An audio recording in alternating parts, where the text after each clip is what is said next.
بے شک اس قصے میں نشانیاں ہیں اور ہمیں تو آزمائش کرنا تھی۔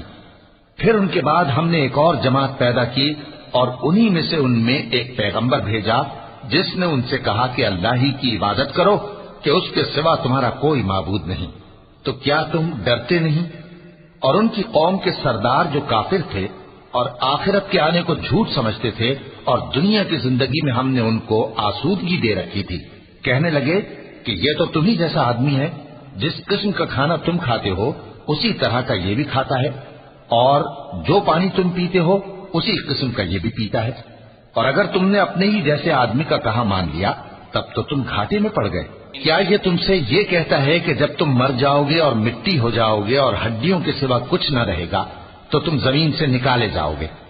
جس بات کا تم سے وعدہ کیا جاتا ہے بہت بعید اور بہت بعید ہے۔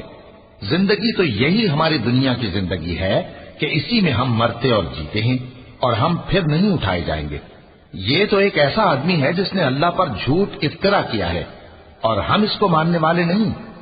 پیغمبر نے کہا کہ اے پروردگار، انہوں نے مجھے جھوٹا سمجھا ہے، تو میری مدد کر۔ فرمایا کہ یہ تھوڑے ہی عرصے میں پشیمان ہو کر رہ جائیں گے۔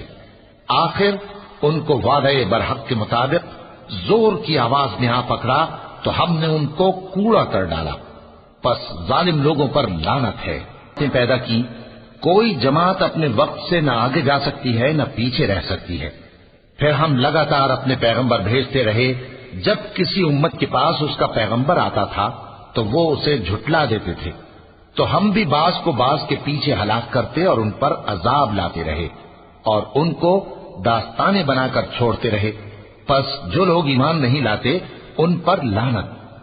پھر ہم نے موسیٰ اور ان کے بھائی ہارون کو اپنی نشانیاں اور دلیل ظاہر دے کر بھیجا، یعنی فرعون اور اس کے درباریوں کی طرف، تو انہوں نے تکبر کیا اور وہ سرکش لوگ تھے۔ کہنے لگے کیا ہم ان اپنے جیسے دو آدمیوں پر ایمان لے آئیں جبکہ ان کی قوم کے لوگ ہمارے خدمتگار ہیں؟